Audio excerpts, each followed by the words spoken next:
Hi, Sharon Durbin Graves with paintingwithacrylics101.com. I'm in my studio today and I'm going to teach a very short lesson on drawing a ship, like for Columbus Day, the Nina, the Pinta, the Santa Maria. You pick the ship, do all three, have a good time with it. October is, in the States here, is traditionally Columbus Day, and so we're in October, so we're gonna work on this ship. Now, I drew it the other day to get my bearings, to know what I needed to work on. It's in a very light pencil, so I'm pretty sure you're not going to be able to see much of it, but it's going to be my guide here. There are some things that I wrote on the made some little notes, which I suggest that you do.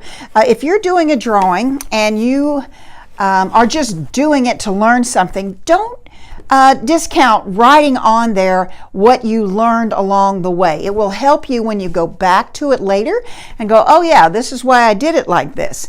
And there were a lot of things I learned as I did this drawing of this ship, and one of them is I just picked up a pencil out of my box. I didn't look at it. I didn't, even consider what it was. Well, I think it was a 5H, which is a very hard pencil.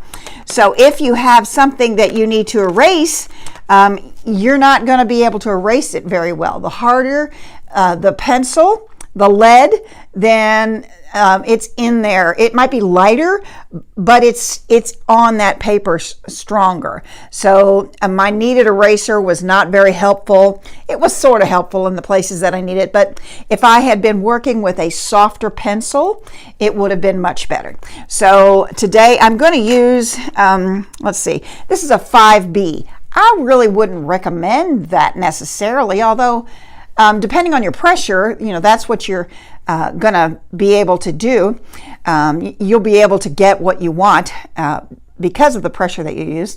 But I'm just using a 5B, and we're gonna start with the ship itself. And it's right about in here. Okay, hopefully you can see that.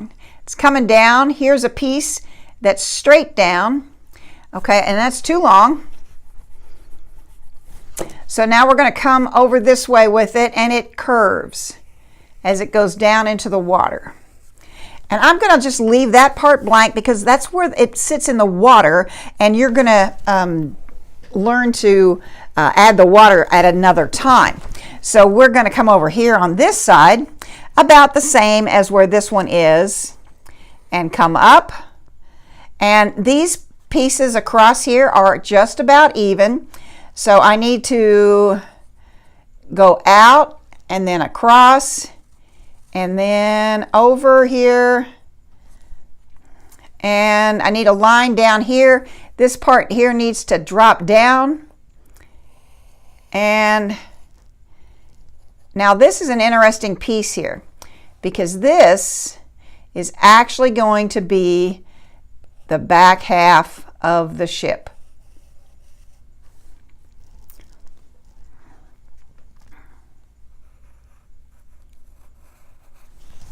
Okay, so let me bring it up closer. This part in here is going to be the back part of the ship. And so you're going to want to, fill that in darker, and then darker over here. Now you can come along and bring it across and do some designs or some cannons or, whatever you want to do, however you want your ship to look. But those, you don't need me to show you how to do that. So the next thing is the sail. And on my original piece, I started out with the center sail, and then I had to erase a lot of it because this smaller sail came in front of it. Well, because my pencil was harder, I couldn't really erase a lot of it. And so I think that maybe we should start with the smallest sail. So it has a mast. It's right in here. It's kind of a short, skinny mast because it's not a big sail. And then up here, Now, this is an interesting piece. For perspective, you have to start at one side and come down to the other. And then this is where the wind is blowing this sail out. So then it can't come in this way. It has to billow out that way. And so now it's going to come along. There we go. Okay, so you can see I didn't exactly get it lined up right. So you erase that there. These things here need to be perpendicular, and this curve need to be about the same. Okay, so now we're going to put our center mast in. It's going to go up a little higher. It's a little thicker because it's a bigger sail. And then we're going to, we need to maybe put a little bit of the mast up here. Okay, so now we're going to start up here with this part of the sail, and it has to come at an angle to give perspective. Okay, now it's behind this, so you want to bring your line over to about somewhere mid of the sail in front of it. Okay, so now this one has to angle for the billowing. The wind is coming in this way. This is coming down here, and now this is going to billow out this way. There. So now this sail is in front of this sail. So now we have to get our mast all the way up to the sail, and then we can put some more up here in front of it, the little pointy part. And then we can add another small one back here. This one's going to be a different shaped sail. And the principle of the angles, okay, is pretty much still the same. So we're going to bring that across. Now we're going to take this part up, and if we hit that sail, we want to go behind it, but we kind of missed it, so that's good. So now it needs to curve this way for the billowing to come this way. Okay, so you can also have a piece of that mast coming out the top and down the bottom. So hopefully you have seen and understood everything I did. Now, these sails had a cross on each one of them. And they were not a cross as in the cross of Christ, where it was one here and one way up here. It was more like a center cross. So what I found was if I would make some little marks here,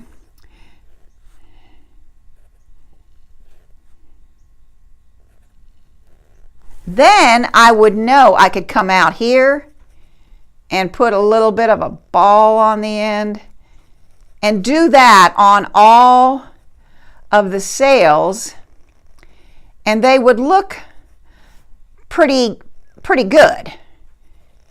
And I'm just eyeballing here.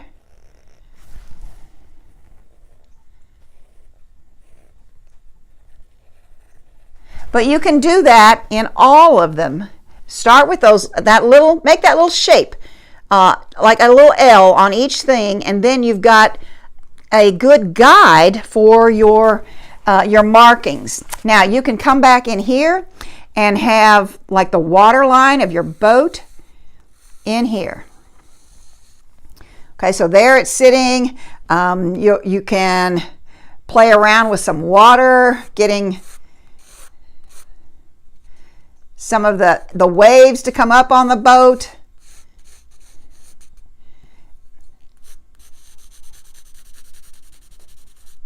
You can play around with that. We'll work on water really at another time, but this is just to give you an idea or a place to start. Now, each of these sails can have one of these crosses on it. This one would naturally be a small one on this little small sail, but this here, I just love the way that if you'll just add this piece, it darkens the back. It shows you that that's the back part of the ship.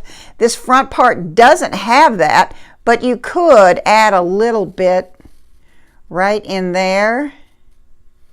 Okay, and then darken that. because this kind of tells you you're looking into the ship this way. That's why you see so much of the back.